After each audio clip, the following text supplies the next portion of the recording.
Did you just talk? I know what you are.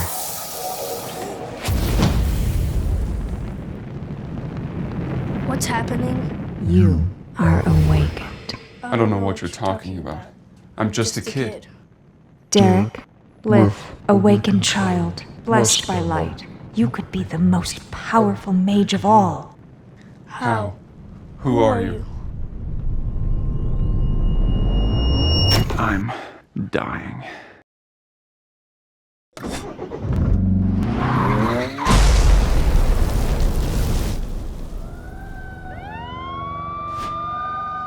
Are you ready to be reborn? You talking to me, lady? It's time to say goodbye to this life, Derek. How do you know my name? There's no magic in this world, but my world holds power that you can't even imagine. Listen, lady, I don't know what you're talking about. You are getting a second chance. You will be reincarnated into my world. There's a name for those who remember their past lives. They're called the Awakened. Hi, Leith. I'm your mama. What? I'm Derek. Who's Leith? Where am I? Lena, he's beautiful. Healthy baby boy. Who are you people? Where is that crying coming from? Hang on. Don't tell me. That was me crying? I'm a baby? How is this possible? I never believed in an afterlife or reincarnation, but... It was not an easy birth. But the baby is strong. Is he here? Oh, yes. Gently. Careful. Orpal, Trista, don't crowd your brother. It is quite hot in here. Oh, let me get you something, my dear.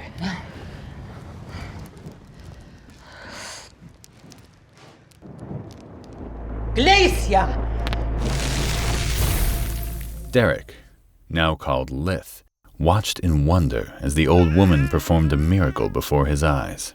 Hey, old woman, how did you do that? Was that magic? Oh, that feels lovely. Thank you, Nana. Answer me. Someone tell me what's going on. What's happening? What's happening? What is this feeling? This power? Am I doing this? Somniamos! What? What did you... Sleepy. He is sleeping now. What was that? The child is blessed by the light. Leith, our baby boy is practicing magic already? Has magic powers? It's a miracle. Be silent! It is not natural for a child to show an aptitude for magic this early. Oh, come now. You saw how he was... I saw nothing. Do not speak of this again. Or there may be dire consequences for the boy.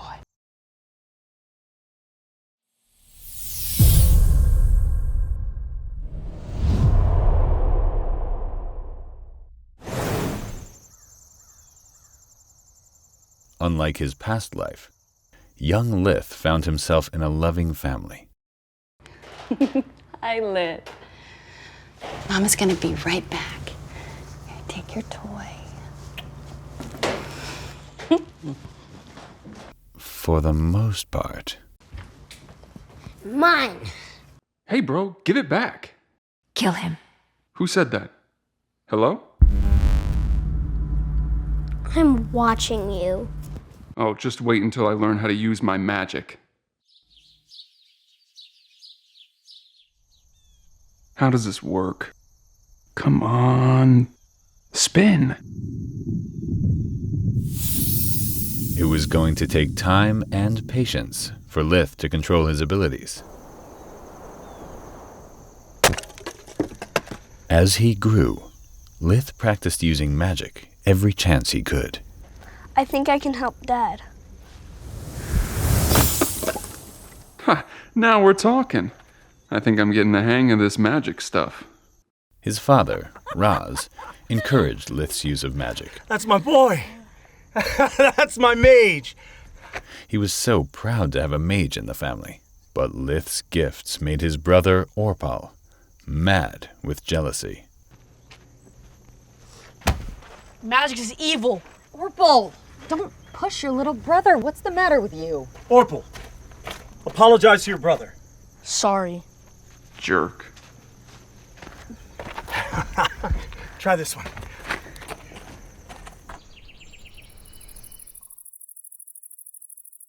On guard. You don't stand a chance, Leith. Sister, I've got a lifetime of experience on you. Tista?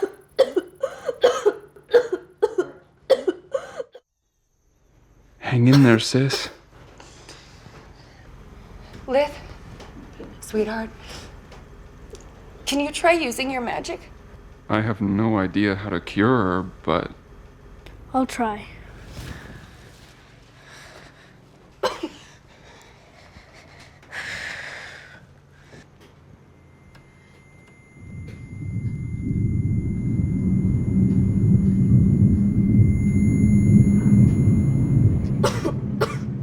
I failed. It's okay. Thanks for trying, baby brother. I have to get stronger, more powerful. I think it's time we visit Nana.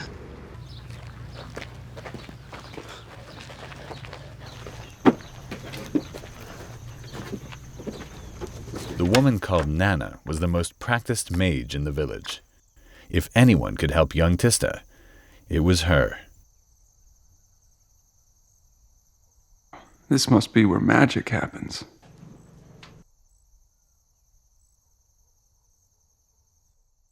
Come this way. What the hell? Who said that?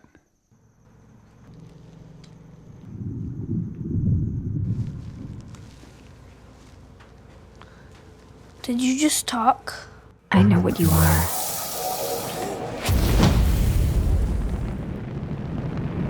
What's happening? You are awakened. I don't know what you're talking about. I'm just a kid. Derek, Leith, awakened child, blessed by light. You could be the most powerful mage of all. How? Who are you? What do you think you're doing, young man? That book is not a toy. Why did you pick it up?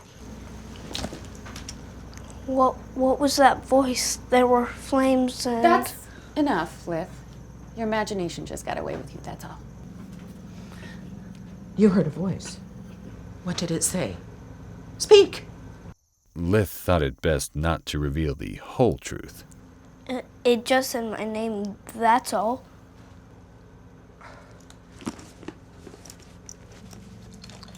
This passage.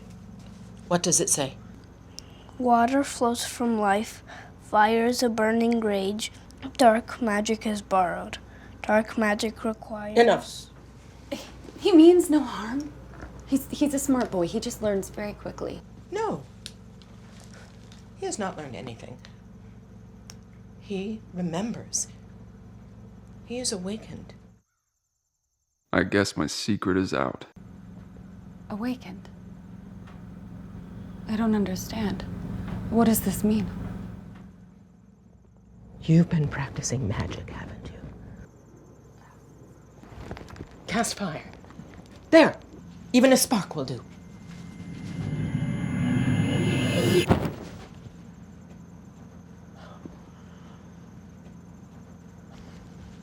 Outside. I need to talk to your mother alone.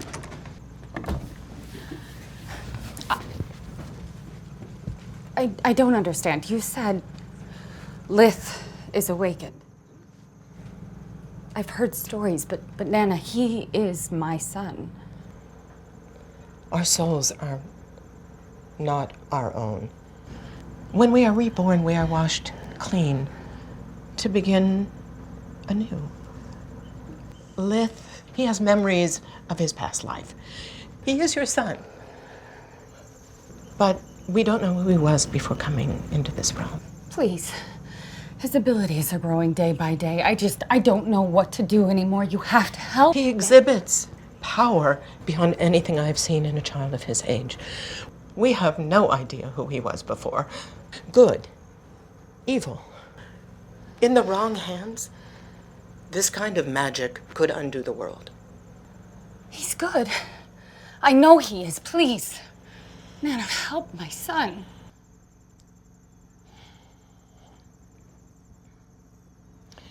In 1 year's time, if the boy has not revealed himself to be a dimwit or a malevolent tyrant, bring Leith to me and I will take him on as my apprentice. Thank you. Thank you. Yes. You won't regret this. Of course. And let's tend to your daughter. Come. From that day on, Leith was given free rein to practice magic. Unfortunately, as Leith grew stronger, his sister, Tista's condition remained the same. Routine treatments from Nana could only keep the sickness at bay. That book mentioned a path to power. Dark magic. Forbidden, maybe. But if it can help my sister... Take it slow.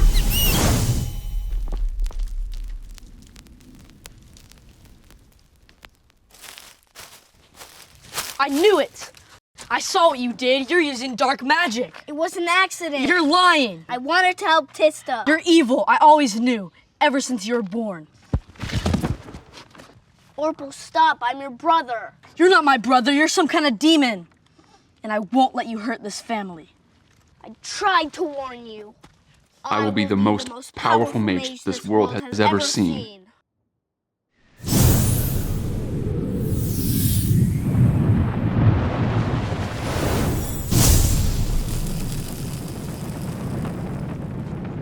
You're my brother, Orpal. I don't want to hurt you, but next time you attack me, I won't hold back.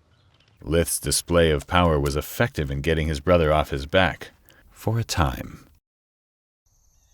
But Orpal found other outlets for his cruelty. It hurts, Mama. I know, sweetheart. We're going to Nana's for more treatment tomorrow. You'll feel better then. We'd all feel better if someone put her out of her misery.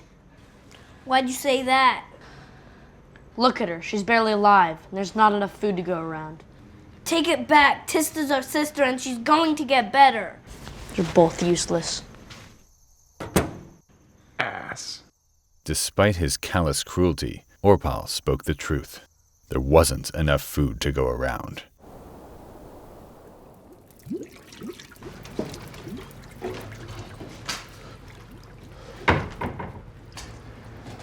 Any luck? Nothing. There's just no game to hunt. That was the last of our food reserves. What if you go to the king's hunting ground? You could try going into the Tron Woods. Elena, you know entering is forbidden. If I'm caught, they'll hang me. Then what? If we do nothing, our children starve. I know! I know. I'll go back out, keep searching. Maybe I could trade for food in town. I will think of something. I didn't get reborn just to starve to death.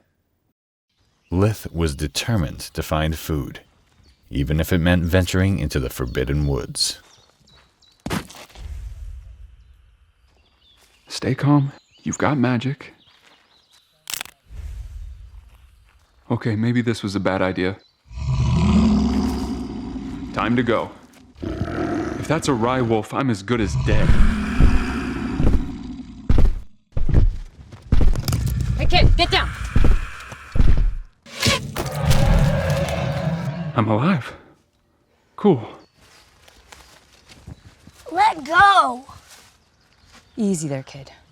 You almost killed me. I just saved you. You would have been ripped to shreds if I hadn't been here. A thank you would be nice. I had it under control. Sure you did. What's a little imp like you doing in the Tron's woods anyway? You lost? I was hunting. Really? You know hunting in the King's Wood is forbidden, punishable by death. Then why are you here? because I neither fear the laws of kings nor the claws of beasts. The name's Celia. You best be running home to your mother, little imp. I'm on the hunt and can't spend all day playing wet nurse. Wait! Teach me how to hunt. Why would I do that? I have magic. I can help. I have no use for parlor tricks. Get lost, little imp.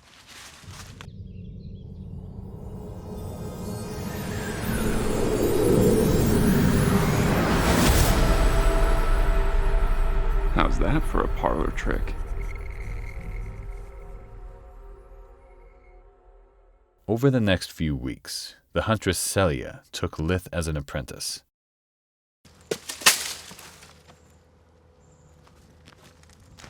Cut here. You don't want to waste anything. She taught him how to butcher an animal, how to trap, how to hunt. Leith proved to be a fast learner.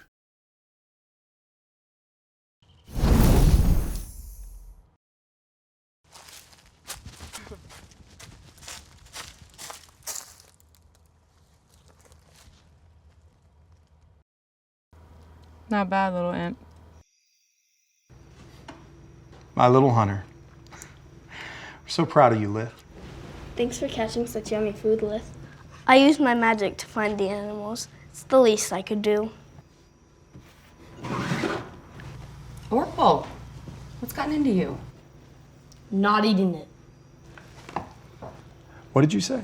Not eating anything he killed with his evil magic. There's nothing wrong with it. I'm eating it too. Like I trust you. I know what you are. And one day, I'm going to stop you. Enough! If Orpal won't accept the kindness of his brother, he can just go hungry. Leith knew he needed to get stronger, or risk another attack from his jealous brother. Okay, let's see what this body can do. Damn, I forgot how weak children are. I need more power. One day, while Leith was hunting, he heard a familiar voice. This way. Hello? Who's there? Find me.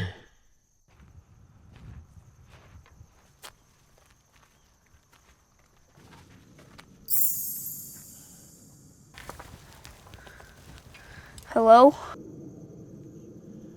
Talking rock? Soulless. What? I am called Soulless. At least, I was.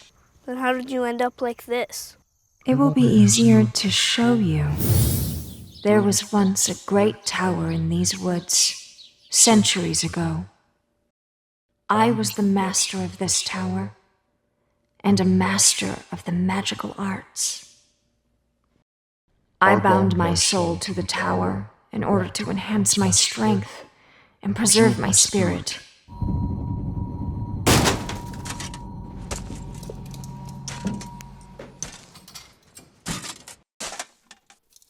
I found the witch!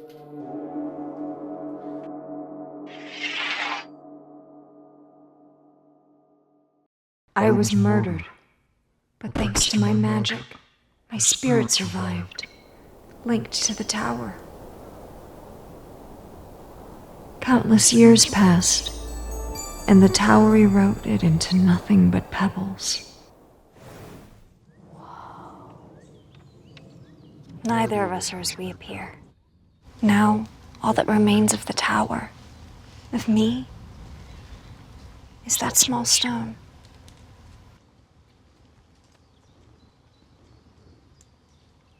So why do you call out to me? I need a host if I'm to survive much longer. Someone strong in the ways of magic. Sounds like a leech. I assure you, the benefits would be mutual.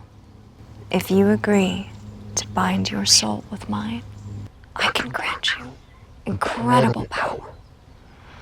I'm listening. One night, when the rest of the family was out, Leith stayed home to perform the soul-bonding ritual. Open your mind, free your spirit, and we shall become one.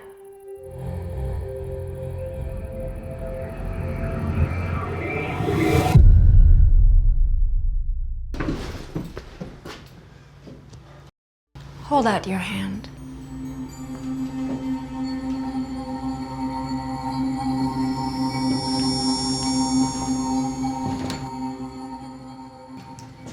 What? I'm me again. The old me. And you? I am Soulless. Should I call you Derek? Are you all right? I'm sorry. I just... Leith is fine. I guess I'm used to it by now. I never really liked Derek anyway.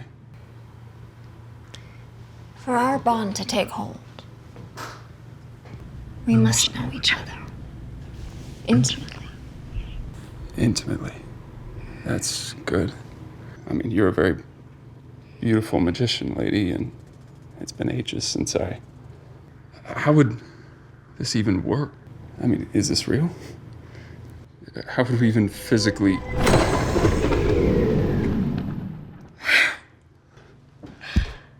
We are one.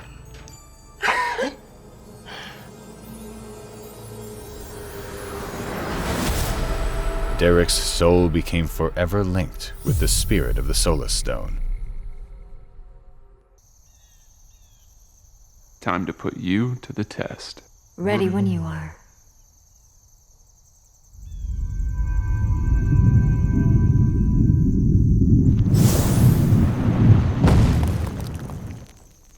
Go on.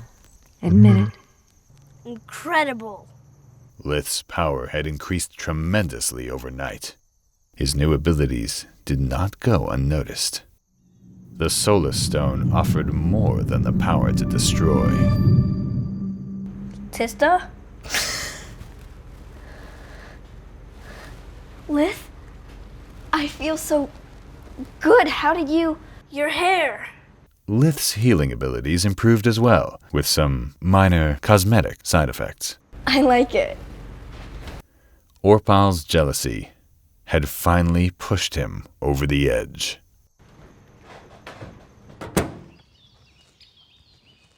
Orpal, I got your note. Why are we meeting way out here? Hello? Where are you? Leith wandered out into the woods, where he expected to meet his brother. This feels like a trap. Orpal wouldn't be so stupid. He's seen what I can do. Gotcha now! Hey! Ha! I got your magic stone. Orpal thought the Solless Stone was the source of Leith's power, and that he would be helpless without it. Take that! Stop, please. I don't want to hurt you. Hurt me, please. I took your magic, and now I'm going to take your life. Orpal couldn't have been more wrong. Fine, have it your way. Did you really think you could take my power? I warned you, Orpal. No more second chances! Ah! Mom! Oh, what? Oh, God. Oh, God. Oh, what happened? Who did this to you?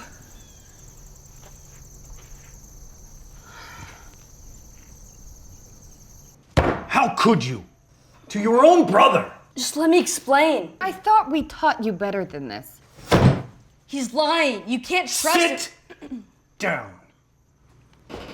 Leith has done nothing but help this family. He provides food. He heals your sister. It's all a trick. He's only doing it to make me look bad. Orpal's desperate begging fell on deaf ears. Orpal, do you hear yourself? This has to stop. I will never stop. I know Leith is evil, and I will die before I accept him as my brother. Enough! You've left me no choice. Orpal, you are unfit to be a member of this family. Raz. I cast you from my sight. You are disowned. Banished. No longer my son. Go. Don't come back. You could have killed him. It was kind of you to spare your brother's life. It wasn't kindness. Death is quick. I want him to suffer. Leith had managed to rid himself of his cruel brother. It will be okay, Mother. But Orpal's banishment brought the family great sadness.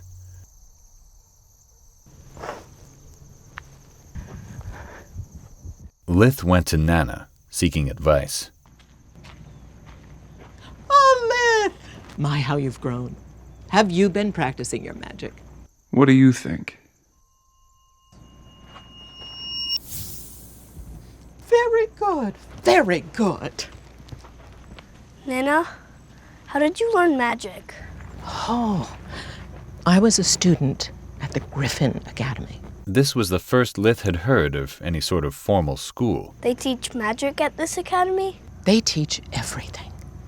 And should you excel as my apprentice, you can go there too to become the most powerful mage like me. You still want to be my apprentice, don't you? Leith wanted to improve his magic more than anything, but his family needed him. Could he really afford to leave? Hello there!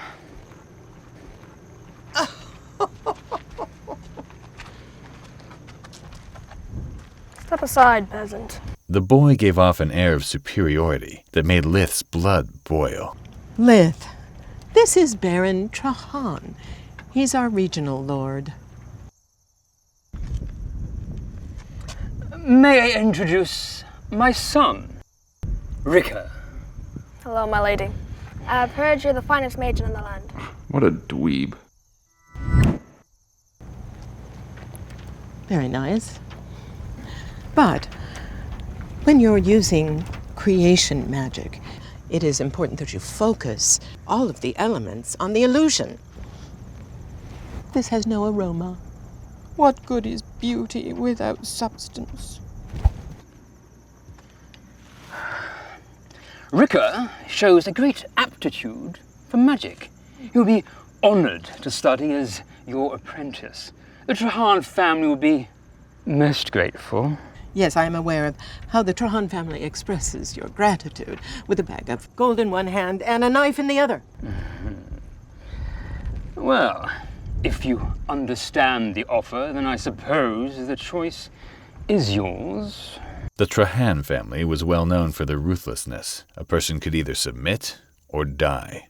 Leith was surprised to see how calm Nana remained in the face of one of the most feared men in the land. While I deeply appreciate your most generous offer, I must decline. Why? I have already taken an apprentice. Isn't that right, Leith? Well, this worm? He is a peasant. I am a Trahan. You should be begging for me to be... You have agreed to take an apprentice. We will, of course, respect your decision. But the Baron would not take no for an answer. However, would it not be prudent to ensure that your pupil was worthy of your teaching? What did you have in mind? A competition. Let's see which of the boys shows the most promise. The winner will be your apprentice. Well? If this brat wants a magic fight, I'll give him a magic fight. I accept. Splendid. Go easy on him. Not a chance. Leith, Ricker, you are to take turns demonstrating your magical abilities on these barrels. Leith, you're up first. Begin! How about some earth magic? Leith started off strong with some impressive magic. But to his surprise, Ricker had a few tricks up his sleeve. Not bad, peasant. Let me show you some real magic. Despite his bad attitude, Ricker had skill. Well done. He's good. Not now, Soulless. Leith focused his aura, channeling all his frustration into a powerful blast.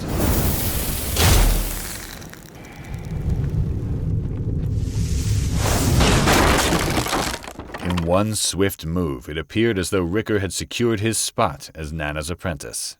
Well, I think that about settles it. Show them what you can really do. Luxos! All his practice, combined with the power of the Solless Stone, put Leith on another level. Well, I'd say that pretty much settles it. And so, Leith secured his spot as Nana's apprentice.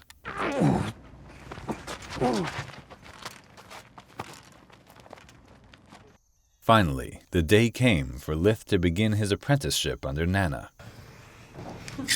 This is for you. It was my father's. Thank you, Father.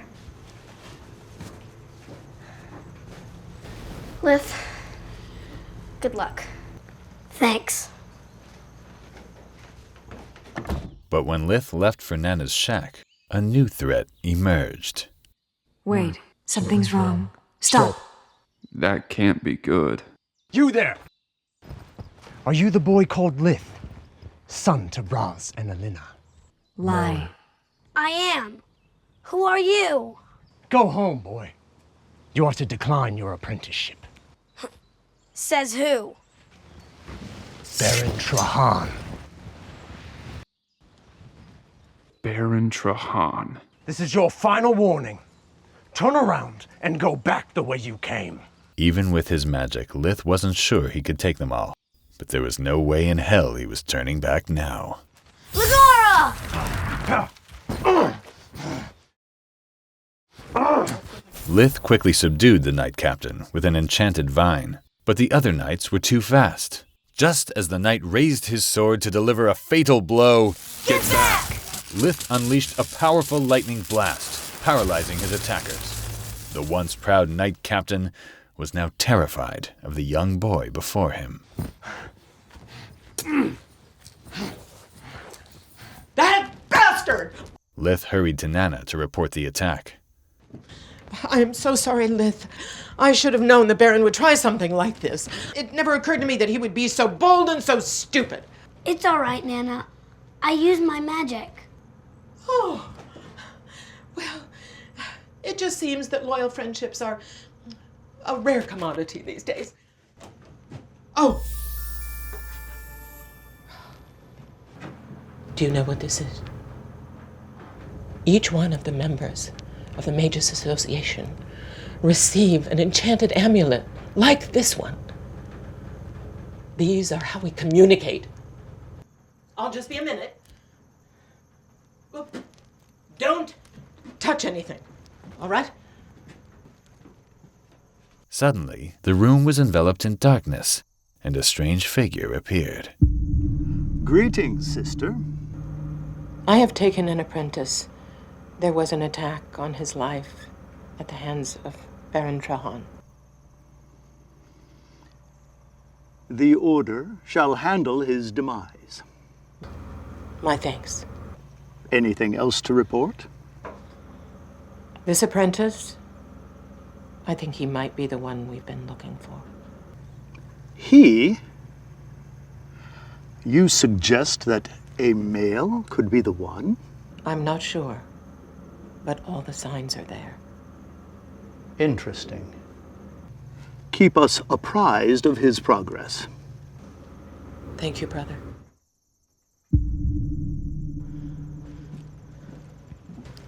What was that? Did you see what transpired? No, but I could hear some of it. Oh, well, that's good. That means you're progressing. What did that man mean? About me being a boy? Are boys not supposed to have magic? Well, no, historically speaking, women have much greater gift at the mystic arts than boys. So I'm always going to be weaker than all the girls? Not necessarily. There are exceptions. What did you mean when you said the one we've been looking for?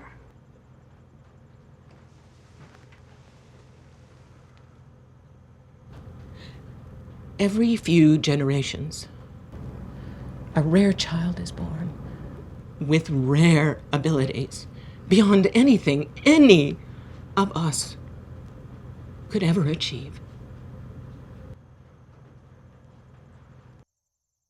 A magic wielder with the power to transform the foundations of the earth. A god among men. The supreme mages. Nana smiled, pleased by the question. The magic community, just like any society, has a clear hierarchy. First, there are regular people. Anyone is capable of using chore magic, but their range barely reaches 6 feet, and they are incapable of executing complex tasks or spells. Then there are those like you, who can use all 6 elements and can perform complex tasks using magic, but who lack proper magical training. They are referred to as magico if they're males, or magica if they're females, and are the true base of the magical pyramid since they're the ones that can engender magically talented offspring.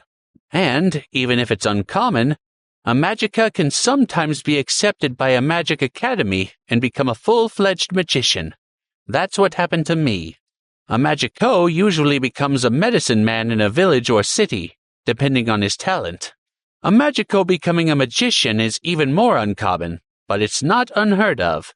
Terms like mage, witch, sorceress, and warlock are all just different words that identify someone that managed to enroll in a magic academy and complete the 5 years curriculum necessary to recognize a true member of the magic community.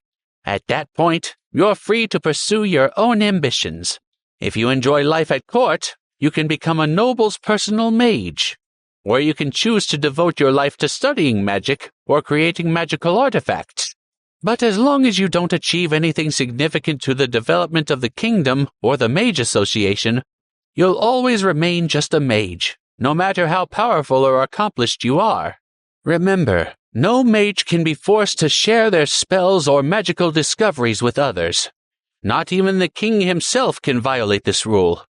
But if you choose to reveal your secrets, they have no worth in society, and you don't get any merits.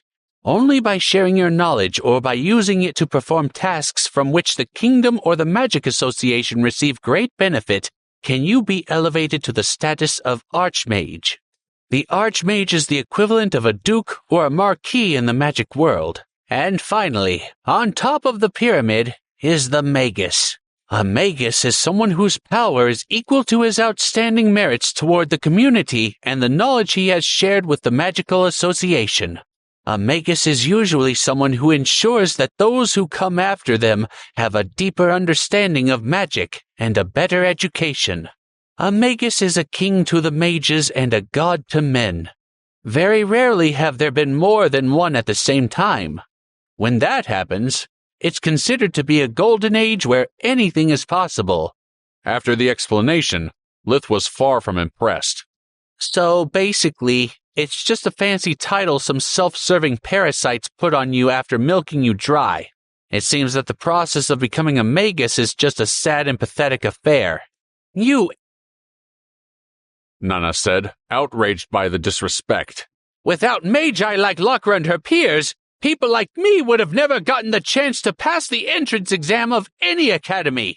Without her, magical education would have remained a privilege only for those with outstanding talent, or who come from noble or magical families. By simply writing that book, she willingly sacrificed a great advantage she had over her peers and leveled the playing field. Undeterred, Leith shook his head. I see it differently, Master. In my opinion, you have outstanding talent. However, if someone as gifted as you couldn't get accepted, in the long run, it would have led the magical community to dwindle or completely disappear. Being born in a wealthy or talented family only gives you more resources and access to schooling, but the talent is decided at birth. That's why Lakra wrote the book. It wasn't out of the goodness of her heart, but the correct and egregious and dangerous flaw in the magical community. Magic indeed allows quality to supersede quantity, but if the old system were still in place, there'd be almost no mages around today. Without people like you or even me, there wouldn't be enough mages in the world, and the magic would disappear sooner or later.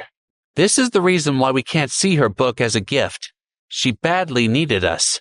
Nana opened her mouth to rebuke Leith, but stopped halfway. She pondered what she'd just heard. Whatever your mother fed you as a baby, I'd wish I'd had it too when I was your age. I never looked at it from that perspective, and yet I could see that you speak the truth. She sighed with regret. I wish I'd been more thoughtful in the past. I would have avoided so many stupid mistakes. It's the same everywhere, Leith thought.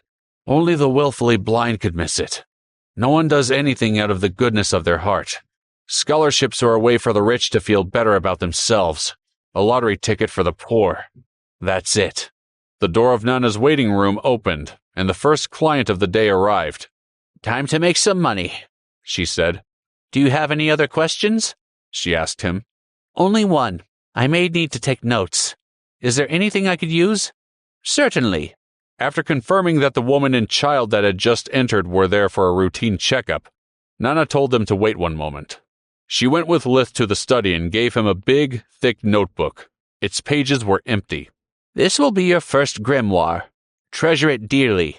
Paper is rare and expensive by nature. It's sold by weight, and it's even more precious than silver." Leith was stunned by the news. The book was 10.7 inches long, 6.7 inches large, and 1.2 inches thick. It was a huge thing. For a moment, Leith was speechless. "I don't know what to say. I can't believe you would do such a thing for me. It must have cost you a fortune. I'm deeply moved." A tear appeared in the corner of his eyes. Nana laughed heartedly. "So wise and yet so naive," she said. "I would have never given you such an expensive thing. Money doesn't grow on trees. I would have given you a few pages, no more." The warmth in his heart died as quickly as it had appeared. "Then who gave me this?" "Count Lark, of course. He's a magical enthusiast. He sent it to me as soon as he was informed of your apprenticeship. Now, go on and study. You're not here to chat." Nana left in a hurry to tend to her patients. Leith sat back behind the desk and resumed reading. He already knew most of the contents in Lockra's book. He had discovered all the spells listed there by himself, through a lot of training and countless experiments. He sighed with regret. "If only I'd had this book as soon as I was reborn. I wonder how powerful I would be today." Whenever Leith found something noteworthy, he wrote it down in his grimoire. However, since he had terrible handwriting, he dipped his fingers in the inkwell and used water magic to spread the ink on the page before drying it. The result was a whole page written with beautiful calligraphy. He even copied illustrations when necessary. For private things, he used English. Leith smiled to himself. "I don't need a secret code. I'm the only one who knows English in this world. My secrets are safe in my grimoire." "They would be safe either way," Solless said. "Don't forget my pocket dimension. An additional layer of protection couldn't hurt. You can't be too careful these days." Leith found the sections about fire, water, air, and earth boring. He already knew most everything written in the book. Still, he read every word carefully. Nana allowed him to read until lunchtime. After that, he was forced to go back home and resume his previous routine, switching up hunting from morning to afternoon. It took him 3 days to get to the juicy part of the book. Leith was aware that, being self-taught, light and dark magic were his blind spots. After all, they were the only two elements that didn't exist on Earth. He spent a whole week in the light and dark section, taking countless notes and realizing how rough his technique and mastery over those elements were. Amazing. Simply amazing. It never ceases to impress me how deep Lockra's understanding of light and darkness is. Her description of the mana flow on a patient's body is just flawless. I would have never thought of that on my own. And I finally understand why she put them together in the same section. Light and darkness are not separate elements, but two sides of the same coin. Darkness is vital to healing diseases and congenital conditions. And once I have fully absorbed all this knowledge, I might even be able to cure Tista permanently. And if I manage to do that, I'll rethink my views of becoming a magus, he thought. Leith read that chapter again and again until he became certain he had not missed a single word. His power hadn't increased much in the last couple of days, but his understanding of all 6 elements was now unmatched. Leith was also sure that he was going to be able to strengthen his magical foundations and improve his spirit infusion magic as well. But with his newfound confidence, new doubts also appeared. The more I learn, the less it makes sense. How is it possible that with all this knowledge, Nana hasn't been able to cure Tista? And why did she need both hand signs and a magic word to kill Baronet Trahan and his son? A finger snap should have sufficed, he thought. Leith decided to put those questions on hold until he had a deeper understanding of Lockra's book. Perhaps he was missing some key elements, or maybe it wasn't as simple as it looked. Nana was delighted to learn that he had finished the whole book in just a week, and immediately gave him his first Tier 1 magic spellbook. Let's see you're as good at practicing magic as you are at learning its theory, she said. Leith delicately took the book from her hands, as if it was a precious gemstone that could easily break. He then walked back to his desk and opened the book, full of anticipation. Instead, a wave of disappointment invaded him. Is this what a spellbook is supposed to look like? He thought. It looks awful, Solless interjected. Both Leith and Solless were too shocked to utter another word. He closed the book and reopened it. It remained the same. Leith had expected it to be filled with instructions on how a mage should manipulate the mana flow in their body, or how to better connect with the world energy needed in order to obtain spells with greater power. Instead, all he had was an odd mix of a spell book with a hand signs instruction manual. He also realized that he already knew all of these spells, albeit with different names than those he had invented over time. Blasting sphere is just a fireball, and piercing ice is identical to my frost lance. Leith went back to the book's foreword and discovered that it had not been written by a magus. It was just a collection of the most common spells. He read the instructions to do a blasting sphere and noticed how the author stressed the importance of executing the hand signs in the proper order and with precise movements. All the magic words were split into syllables to help the student learn the correct pronunciation and accent. After skimming through the whole book, Leith couldn't find any mention on how to perform them using silent magic. Utterly confused, Leith went to Nana for advice. I'm sorry, Leith. I had forgotten how frustrating and painful it is going from the simple and easy silent chore magic to the more complex real magic. Only Tier 0 magic can be cast silently. All the other tiers require hand signs and saying the spells out loud. Leith's head was spinning so fast that he had to sit down for a moment. That makes no sense at all, he thought. I use silent magic with my ice spears and fireballs all the time. I wouldn't be alive otherwise. A silent thought erupted in his mind. Maybe I am special after all. Maybe I use different kinds of magic because I came from Earth. Maybe I am some sort of chosen one. Leith was both scared and excited by the idea. None of the above, Solless said, dampening his enthusiasm. Gee, thanks for the support. What's your explanation then? If my hypothesis is correct, then you, like Lakra Silverwind and all the other past and present magi, are one of the few people in this world who can actually use true magic. Leith was shocked by Solless's statement. What do you mean by true magic? He thought. At this point, it's too early to tell. But if you're curious, I can take a peek at your mind right now, although I don't know if that's going to be any help. Leith merged his mind with Solless's. Her mind was full of ifs and buts, constantly examining facts, revisiting memories, and making lots of speculations. What can I do to have more certainty? He asked. I need 2 things. First, get me all the books about the history of magic you can find. Second, we need to get out of here and do some experiments. I'll explain everything later. Leith went to Nana, asking for the books. Yeah, I have a magic history book, she said. But it's not an interesting topic, so it only covers the last couple hundred years. Would that work? Leith shook his head. Could you please contact Count Lark and ask him if he has any more, and, if so, if I can borrow them? You're a weird boy, Nana said. First, you begged me to teach you magic. I never begged, Leith said. It's you who offered to teach me and I accepted. Nana pretended not to have heard him. And now that you got the opportunity to practice real magic, you want to bury yourself in history books? After thinking about everything you told me and what Magus Lakra wrote, I realized that I need to dig into the past to understand the present and plan the future, Leith said. Makes sense, I guess, Nana said. I'll contact Lark via the communication amulet and see what I can do. The Count has one too? Leith asked, surprised. It's not some sort of secret or anything.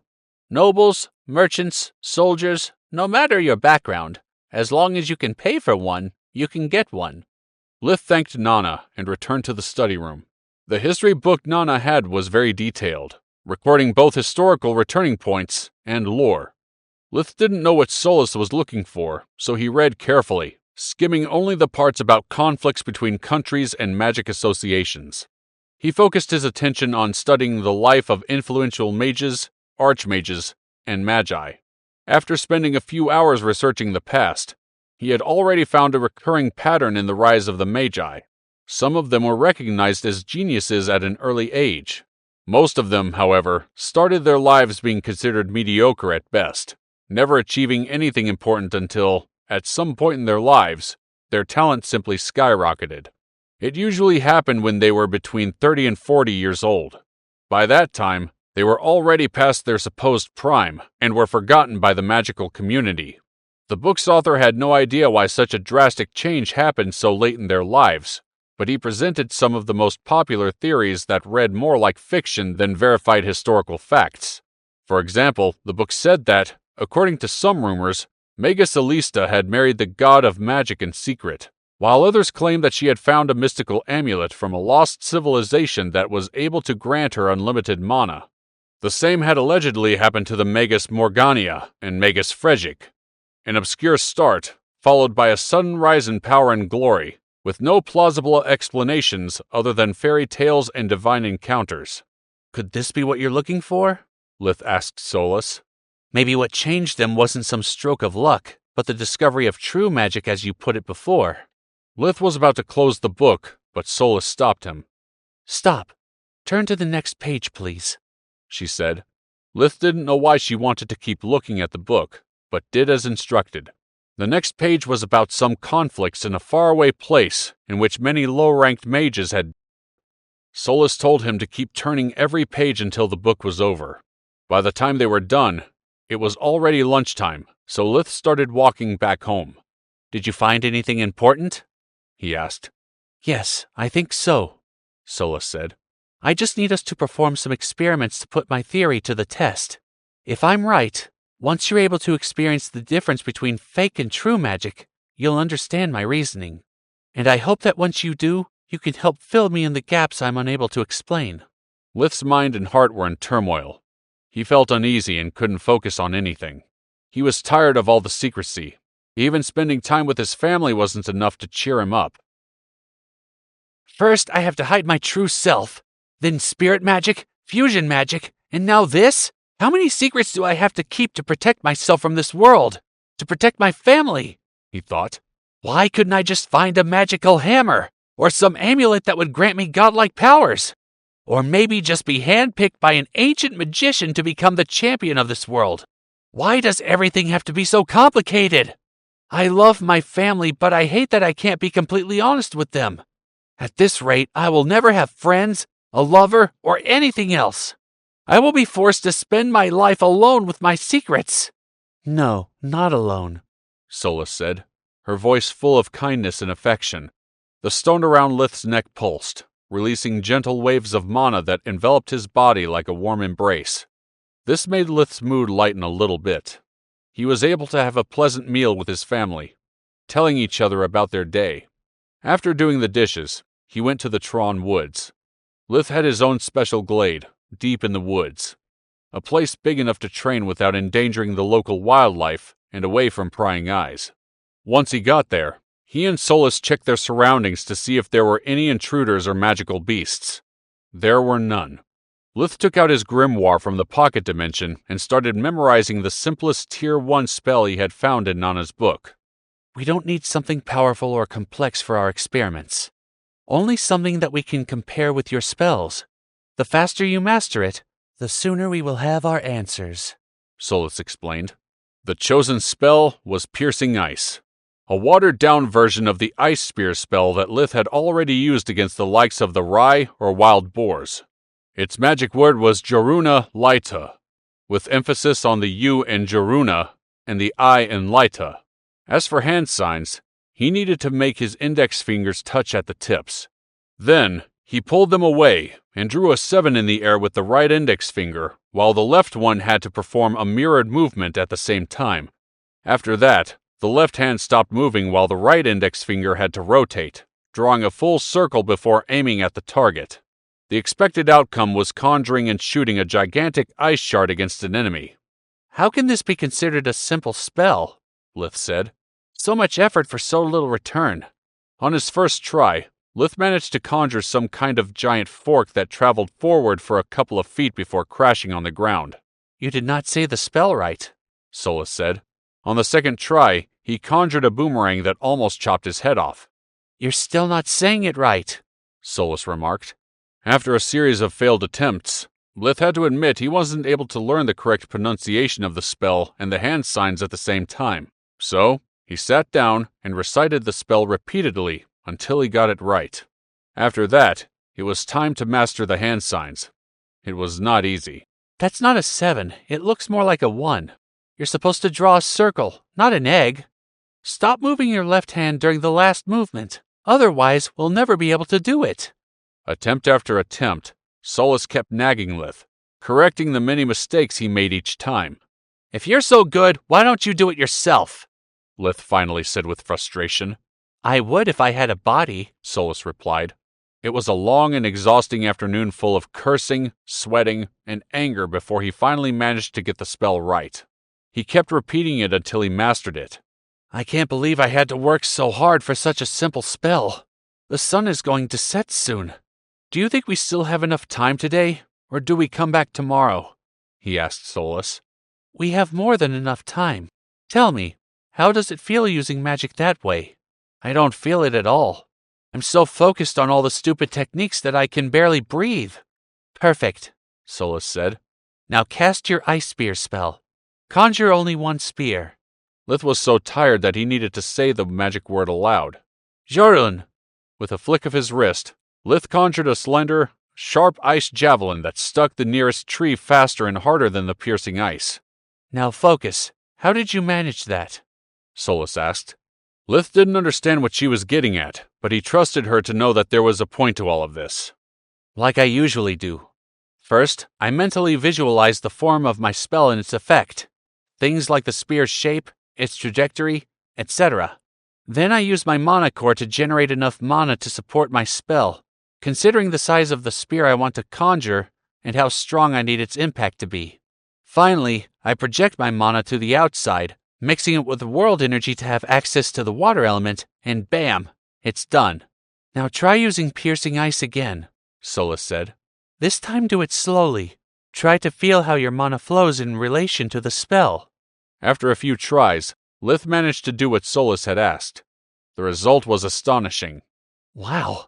As soon as I started with the hand signs, a portion of my mana leaves my body. But that's not all. The magic word determines how my mana interacts with the world energy, in this case, the water element, while also giving the spell its shape and size.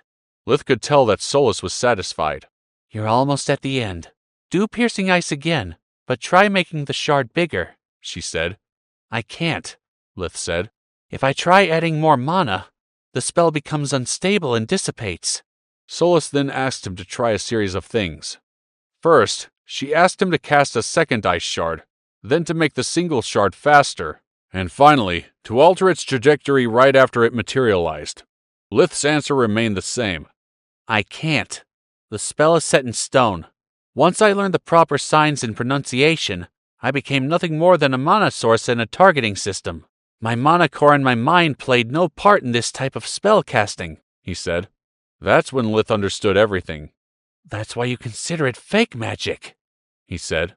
I wouldn't exactly call it fake magic, but let's leave it at that to keep things simple, she said. Now I can finally share my theory with you. First of all, I'd like you to think of all the steps you need to do to use true magic. Solless paused for a moment, giving Leith some time to think. What's your point? He asked. My point is that what you so casually dismiss as usual is actually a much more complex process, much harder than fake magic. Sorry, I don't follow you, he said. True magic isn't as simple as you make it out to be. It requires you to be aware of your own mana core and to be able to generate the right amount for every spell. Too much mana and it backfires on you. Too little and it fails.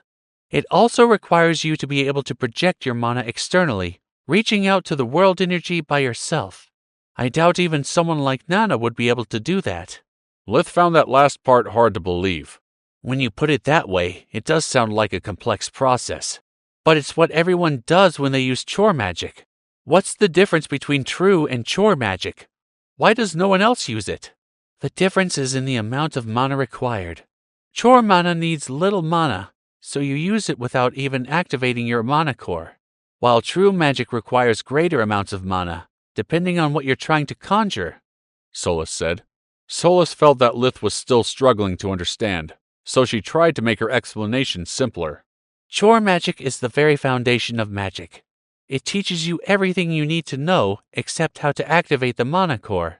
Fake magic is like a crutch, a magic for dummies spellcasting method.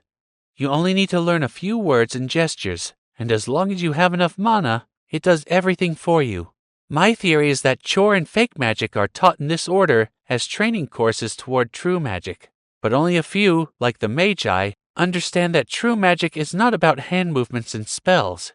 It's about perceiving the mana flow and learning how to control it. Your breathing exercises are a crutch as well, but a good one, since they helped you in accessing your mana core and made you aware of the mana flow.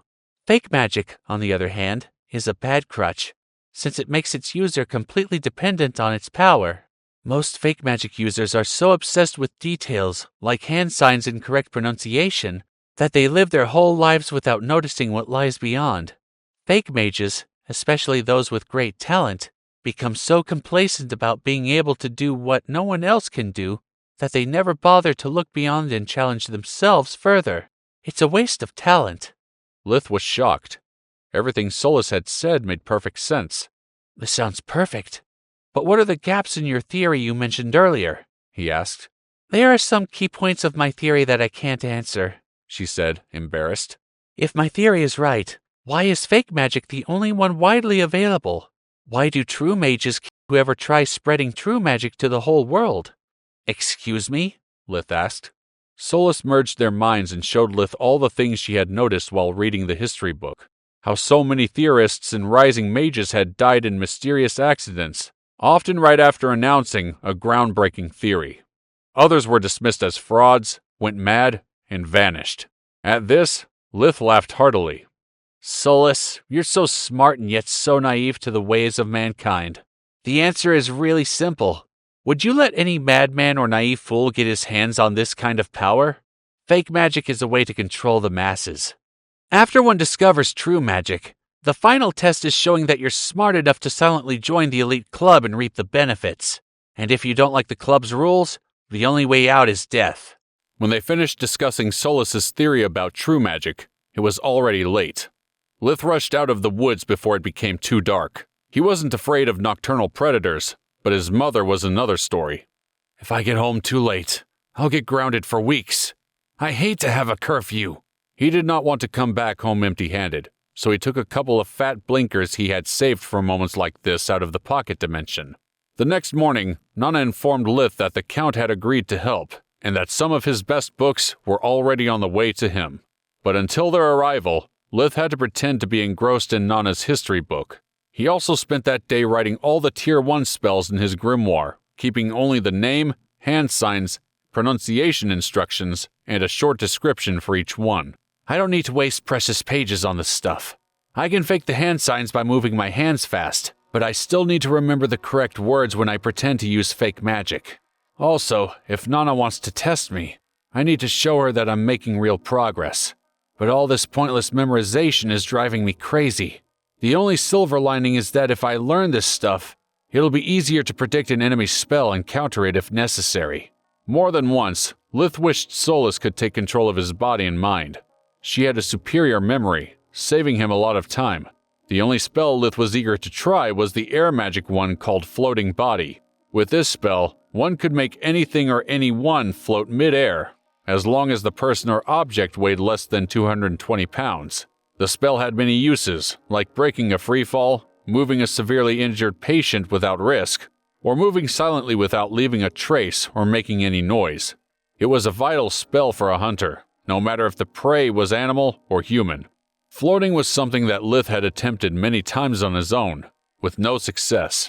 He could easily make others float using spirit magic, but he couldn't make himself float. It was really hard balancing his whole body while focusing on the spell. The same could be said about using air magic instead of spirit magic. A minor mistake would make him float upside down or spin uncontrollably. Leith never managed to float properly, let alone move. If Soulless is right and fake magic is a training course, I can use this floating body spell as a stepping stone to learn how to float for good. Then, the most natural step would be to upgrade it to a flight spell. I can't wait to soar through the skies like a mighty bird, he thought. After lunch, Leith went back to the woods and started practicing.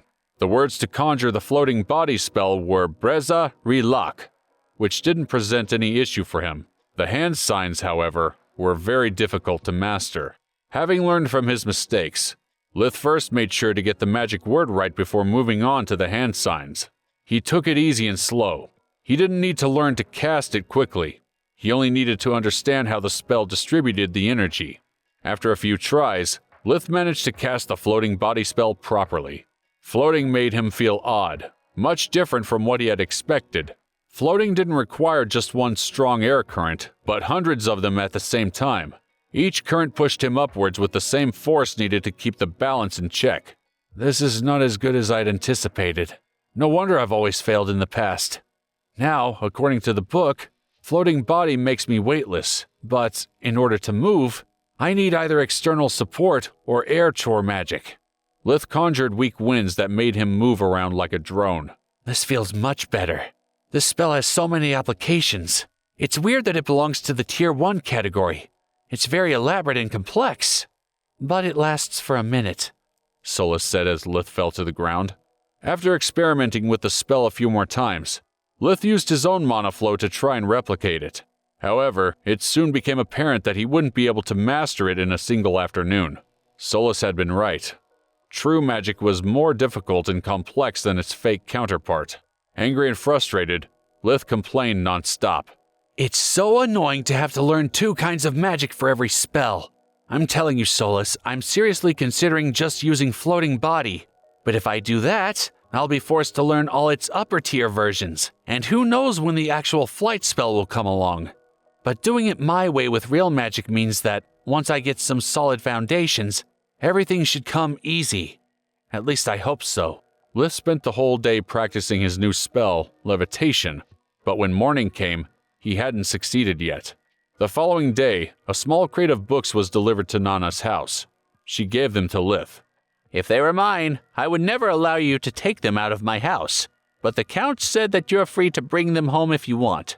Lark is a very generous man, but don't push it too far, she said. Leith was dismayed when he saw the books. He had completely forgotten about them, and now he was flooded with useless books that he had pretended to read. But then, he noticed that there weren't many history books. Most of them were biographies of past and present mages, archmages, and magi. He finally had the information he needed to see how much talent he could safely reveal to the world. Leith finally saw a glimmer of hope in his dark life. So far, his apprenticeship had only added more problems. Now, these books could help him solve at least one of these problems. For once, he felt really good about himself. He took notes in his grimoire of all the feats these mages accomplished, and at what age they had managed to do it. Now, he had decided how much he could reveal of himself. I have no social status and no powerful backer. Mimicking a magus would be a death wish. In fact, just revealing a little bit of talent put a target on my back. If I display more, I would be on the hit lists of all the major families, he thought. Agreed, Solless said. The best choice for you is to keep yourself just below Nana's talent. If you obtain Count Lark's protection, then you can go higher. A male mage with big talent would definitely be noteworthy. After all, we'll see how things develop and adjust accordingly. My thoughts exactly, Leith said. During the following weeks, when he was at Nana's house, Leith and Solless split the tasks at hand. Leith crammed all the Tier 1 spells, while Solless read the Count's books and took note of every relevant detail. Leith gave her control over spirit and water magic, making it possible for her to flip books and write on the grimoire. Every afternoon, they went to the woods and tried to make levitation work. Little by little, they were ironing out all the kinks, sometimes even improving on the floating body spell. Leith finally mastered levitation after a month of hard work. By that time, he had also already perfected all the Tier 1 spells, but he was forced to wait to show his new abilities. According to the Count's books, that was a feat worthy of a future archmage. After waiting for another half-month, Leith finally revealed to Nana the fruit of his endeavors. She was very impressed by Leith's skill and determination. Nana had told him that when she was his age, she had memorized the book in less than a month. And despite Leith being a lesser talent than her, he had managed to accomplish the same results in only 2 more weeks than she had. Nana had expected him to take 2 months to memorize the book, so she was pleased with the faster outcome. Nana also offered him the chance to assist her during her busy hours, and Leith gladly accepted. With his new responsibilities, he hadn't been able to go hunting for over a month.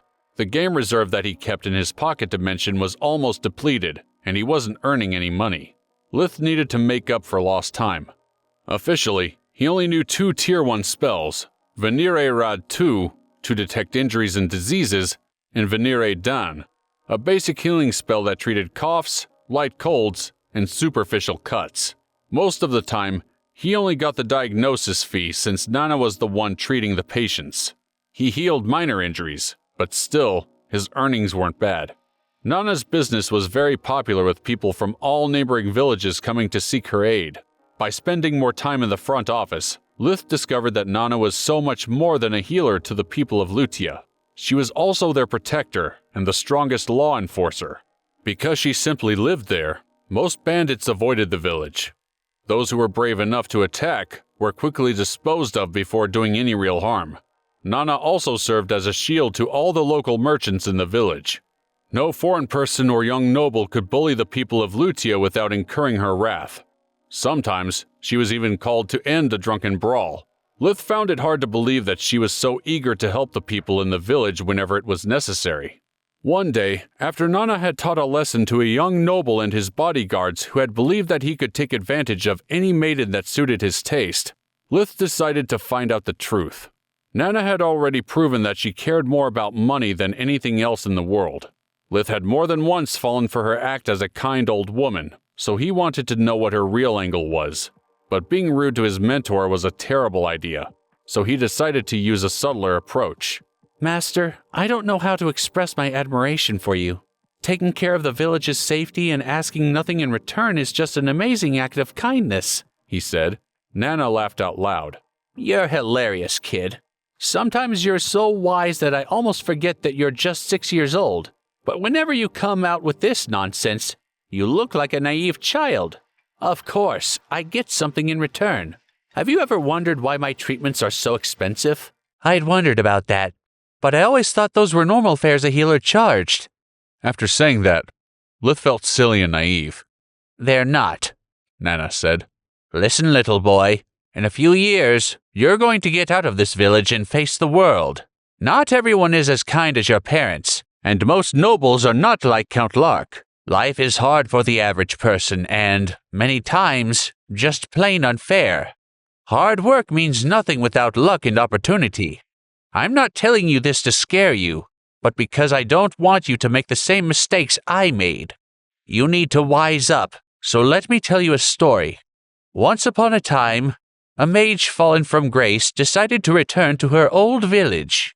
She wanted to settle down and forget about her failures. At first, people were scared of her, thinking she would abuse her power and authority to settle old feuds. But the mage was too tired and bitter to engage in revenge. She only wanted to live in peace. So she became a medicine woman, tending to the sick and wounded for a fair price. The villagers were really happy, and when they noticed that her arrival made merchants and nobles treat the village with more respect, they became ecstatic. But bad things kept happening from time to time, and the mage had no interest in playing hero. So the people of the village offered her a deal. They would pay her a certain sum in exchange for her help. She accepted, and for a little while, everything was perfect. Then the villagers decided to change the initial deal. It was true that her presence had helped the village be safer, and that was good for business. However, the fee that they were paying her felt like a burden to them. The county's most important noble had made their village the permanent seat for the local spring festival, but even that wasn't enough to satiate their greed.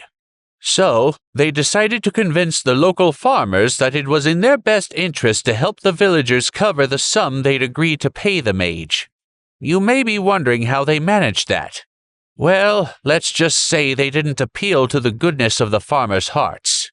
They simply threatened the farmers and told them that they were going to change the exchange rate of their goods to a point that would make their lives miserable. So, the farmers had no choice but to accept their demands. They needed the blacksmith to get tools, the merchant to buy and sell cattle and crops. You can easily imagine the rest. Without the villagers, the farmers were cut off from the rest of the county. By refusing, every single farmer would have to travel for days to buy even a new plow, all while leaving their family and fields unattended. Leith nodded, anger rising inside him. Let me guess. According to the new deal, every time the farmers needed the mage's help, they would have to pay a share of the fee. Just like everyone else, Nana said. She could see the rage and disgust in her disciple's eyes. Calm down, Leith. I didn't mean to make you angry. My purpose was to show you what normal people, even good people, are capable of. Everyone gets along fine until money is involved. Then, everyone just thinks about themselves. Life is hard for everyone, but it's worse for mages. Common people see us as monsters, and nobles see us as something to control or exploit. Remember, though, the worst betrayal always comes from your own kind. Even in the magical academy, you'll find hidden ranks and hierarchies. The competition will be brutal. The pressure families and teachers put on those poor kids quickly turns them into ferocious beasts. They get measured, judged, and punished for every mistake they make. Leith was confused. Are you saying that you want me to go easy on them? To not judge hastily? To try making friends rather than enemies? Gods forbid it. I want you to do the very opposite, Nana said. I already told you, you need to wise up. Don't fall for the first nice act someone performs. How do you think they treated me? At first, you'll easily make friends with the students from the lower classes. But as soon as you reveal any talent, you'll only be surrounded by two kinds of people. Those who want to destroy you, and those who want to suck up to you. Stay away from the former, and even further from the latter. Otherwise, you'll end up like me. I naively thought I had lots of important friends until I made one mistake. Then, they pile on you like everyone else, leaving you with nothing. After she stopped talking, Nana looked tired and bitter. She stared at the floor with watery eyes, seeming to have aged another 20 years in just a few seconds. Leith thought about her words. I appreciate the advice, and will treasure your words forever. I also want you to know that your story makes me really angry. So here's my plan. After Nana finished listening to Leith's idea, she laughed heartily, feeling happy again. That's what I'm talking about. Good boy. You have my permission, but do it only when I'm not here. It would hurt my business otherwise. And if anyone complains or tries something, I'll have your back. During the following months, Leith had to repeatedly prove his magic skills as a healer until Nana gave him a Tier 2 spellbook. This allowed him to expand his official skill set and be recognized by the people of Lutia as a true healer. This meant that Leith was finally able to enact his plan. Nana wasn't always at her home office. Sometimes she had personal business to attend to, but most of the time it was because she had to do house calls for patients that couldn't move. During those times, she left Leith in charge of everything. Those who could afford it preferred to wait until Nana got back. Leith was only 6 after all, so he didn't seem to inspire much confidence without Nana's supervision. But emergencies happened, so there was always someone desperate enough to ask for his help. His first real patient ended up being Luca, Rizzle's youngest brother. He was just a toddler, so his mother, Lisa, had a terrified expression when she brought him in. Luca was crying desperately, his left arm purple and swollen, bent at an unnatural angle. Lisa laid Luca on the bed and for Leith's help. It's all my fault, she said. I was cradling him in my arms while preparing lunch when he started squirming and fell. Can you heal him? Leith waved his fingers and said, Venire rad tu. A small wisp of light danced around the baby and penetrated his chest. The light spread throughout his body, glowing around his chest and left arm. Leith then said, Venire lacat. The light magic dulled the pain and made the broken bones reattach themselves to the rib cage and the arm. Finally, Leith activated his invigoration breathing technique on the baby. He used the imaging it provided him to make sure that the bones were perfectly healed and aligned. He had a broken arm and cracked ribs, but he's good as new now, he said. Luca was still crying, but he was moving both arms now. His skin was pink, with no traces of bruises. Lisa sighed in relief, thanking Leith as she handed him the money. It was 4 copper coins, Nana's usual fare. Enough for a family of 4 to eat well for one day. Leith took only 2, which was the amount she would have paid without the village's protection tax. Seeing her confused, Leith whispered, I know about the deal with the villagers and I'm not Nana. I protect no one. Also, we farmers need to stick together, right? Please, don't mention this to anyone, or next time I will be forced to charge you the usual rate. Lisa was shocked. She was about to cry with gratitude. Then, can I ask you to check my leg too? It's been hurting for a while and the pain is not getting any better, she said. Is that how little Luca managed to slip away? Leith asked. Yes. A few weeks ago, I took a bad fall while repairing a hole in the roof. At first, it didn't hurt much, and with the baby, we couldn't afford to visit the healer after every small accident. Leith used invigoration again and employed the injury detection spell as a cover. Wow, her leg is completely cracked. It's a miracle she was still able to walk, he thought. After healing her, Leith was conflicted about taking the rest of the money. She reminded him of Alina. All the sacrifices his family had to make to keep Tista alive were always present in his memory. Even if he didn't want to, Leith couldn't avoid empathizing with the daily struggles of his neighbors. He saw them as real people instead of dismissing them as he had done in the past with those he... Luckily, Lisa made the choice for him, handing over the money and leaving before he could say a word. She's someone I deeply respect. Next time she comes, I'll perform the healing while checking up on the leg wound, so she won't have to pay, he thought. Those 4 copper coins were the most money Leith had ever had in his life.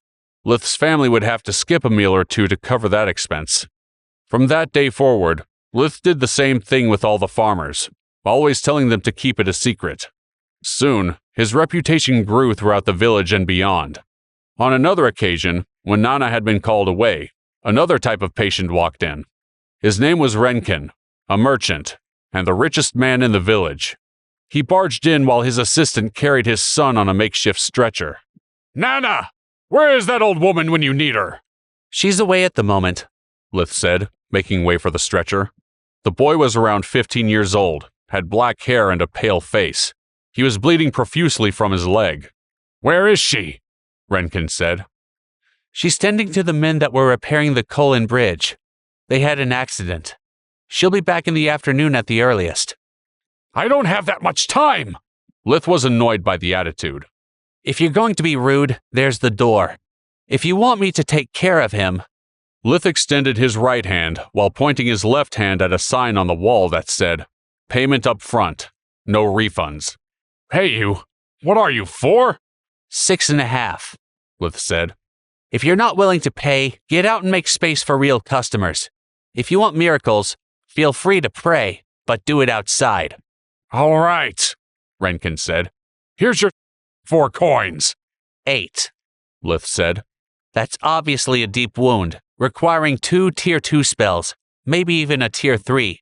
The price for those is 8 copper coins. Leith pointed to another sign, stating the prices. Checkup, 1 copper coin. Tier 1 spells, 2 copper coins. Tier 2 spells, 4 copper coins. Tier 3 spells, 8 copper coins. Those are Nana's prices. You're not Nana. Really? Leith said, mocking him. What gave me away? My age? My gender? You are truly a perceptive man. Renkin was fuming. I meant that you shouldn't ask so much. Didn't your master tell you about our agreement? Leith pointed to the second sign again. At the bottom, in red words, it said, No discounts, ever. Don't you have a heart? How can you ask so much? You're still young and inexperienced after all. In all his years as a merchant, Renkin had taken pride in always being able to get the lowest price. He was determined to get a discount at all costs. Which one of us is bargaining for his son's life? Leith asked. I doubt all the healing magic in the world will do him any good once he bleeds out. Finally remembering his beloved son, Garth, Renkin paid the fee and cleared the way for Leith to do his job. What happened? Leith asked, after using Venere Rod 2 alongside Invigoration. He felt a deep wound that had barely missed the femoral artery. His friend had the brilliant idea to practice their swordsmanship with real swords, Renkin said. He's lost a lot of blood, Leith said after completely healing his leg. Keep him in bed and make him eat raw meat. Later that day, Renkin returned to complain to Nana about her disciple. She laughed hard for a whole minute before shutting the door in his face. 2 years passed, and Leith was now 8 years old.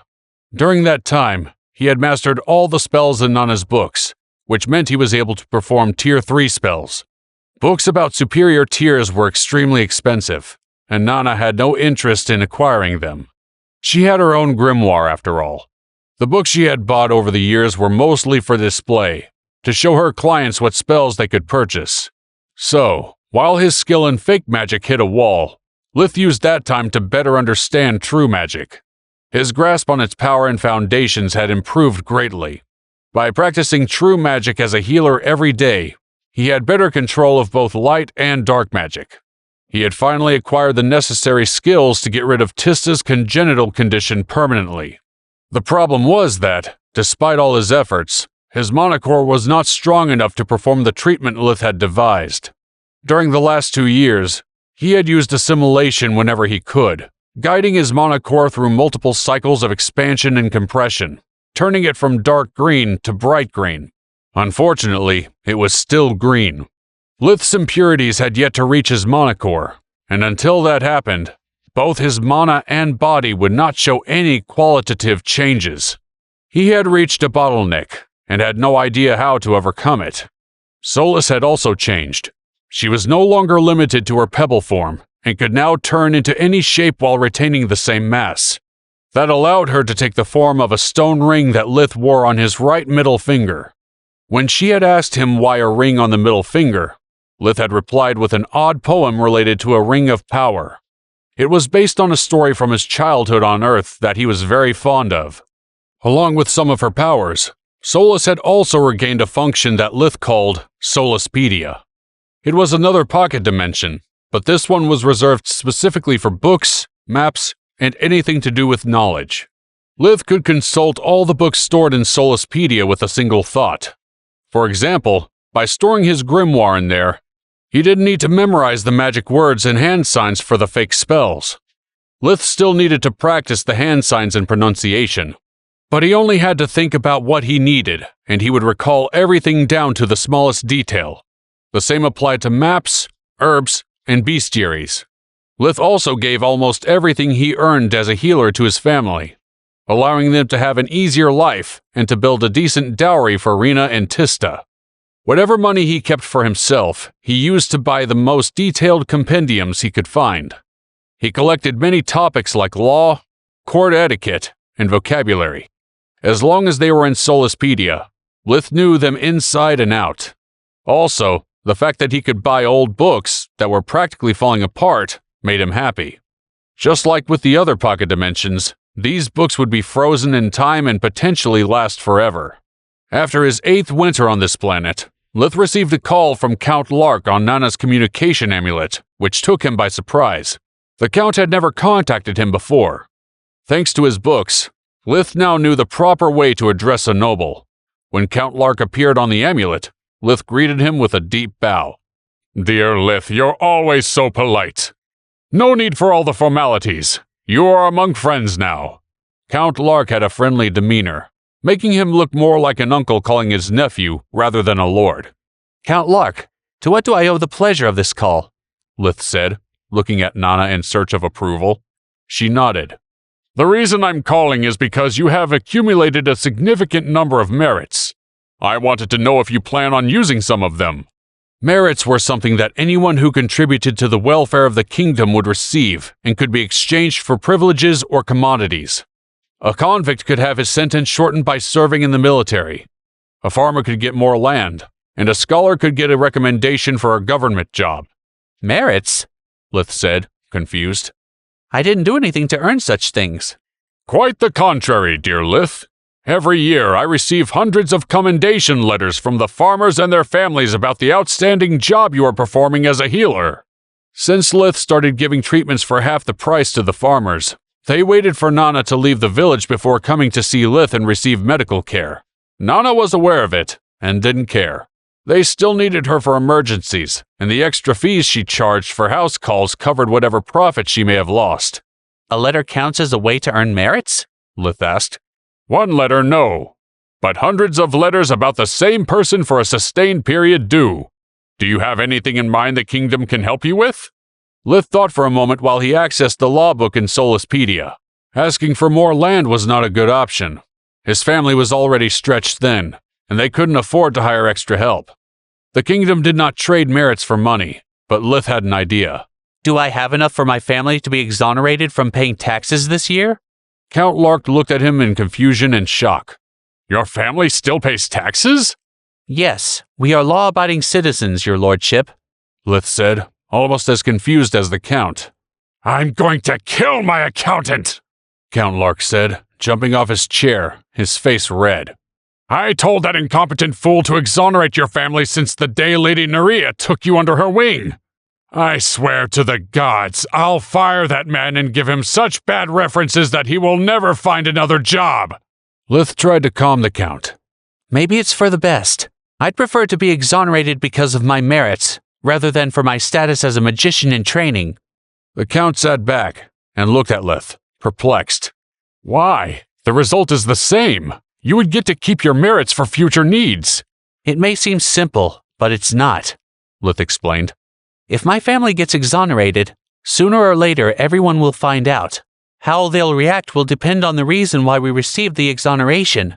If it's because of my status, many in the community are going to think it's because of an unfair privilege. That would generate envy and grudges. In such a close-knit community, it could be fatal. Help and support from your neighbors are vital for farmers, and I don't want my parents to live without those. But if I get exonerated because of my merits, it would be something that the community have bestowed upon me, a sign of gratitude for my good deeds. Being able to do this for their benefactor would make them feel happy and prevent them from harboring ill feelings. During the whole conversation, Leith was inwardly ecstatic, congratulating himself for purchasing the vocabulary book. I can finally talk like I used to back on Earth. The days of me not expressing myself correctly are over, he thought. Magic is indeed the supreme form of art, Count Lark said. Only a magician could be so wise despite being so young. I'm very impressed. The boy is not only wise beyond his age, but he's also blessed by the light, Nana said. He has so much magic talent that he's already invented his own light spells. Leith's skill as a healer is almost at my level when I was his age. He even created some cosmetic spells for his sister. She has the fairest skin I've seen in my life. Of course, this is just between us, dear Count. Leith was smiling and nodding at Nana's words, but he was actually panicking. Nana seemed to have seen through some of his deceptions. Wonderful, just wonderful, the Count said, jumping off his chair with joy. Thanks for trusting me, Leith. I will keep your secret. After the call ended, Leith stared at Nana, unable to express his feelings out loud. She laughed. Don't be so shocked. I'm a mage too, after all. When some of your patients come back for a second opinion, I was bound to discover the truth. Some of those wounds were supposed to be beyond your skill. As for your mother and sisters, you just overdid it. Whatever you did, you made them too gorgeous. I commend you for doing it slowly and over time, but whoever knows a thing or two about magic is bound to be suspicious. The Count was bound to notice it as well once Rena and Tista took part in the Spring Maiden contest. It's better to play it this way. Lark is an honest man, the best noble I've ever met. If he thinks you trust him, he will do his best to uphold it. You're still his precious pet project, after all. I doubt he would risk losing everything he's invested over such trivial matters. Leith agreed. Master, you don't trust me anymore, do you? Nana laughed. I barely trust myself, and I'm the only one I can count on in this world. Leith bowed to her. Master, your disciple thanks you for your guidance and help. I will take your words to heart. But the following days, Leith couldn't stop blaming himself for making such a stupid mistake. Damn it! I need to stop thinking I'm always the smartest guy in the room. I can't keep screwing up on the small details. It will be fatal in the long run. Fortunately, having such a cynical master has proved to be a blessing in disguise. We're basically two peas in a pod.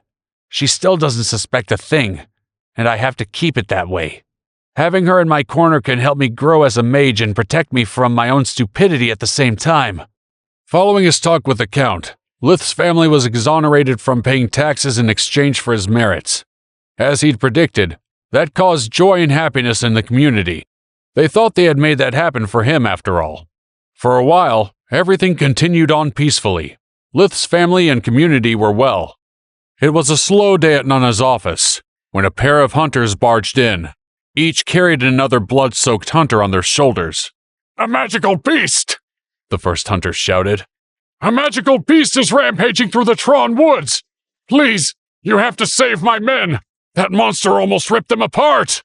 Please subscribe to the Pocket FM YouTube channel and press the bell icon for instant notification. Check out our channel for more such exciting shows.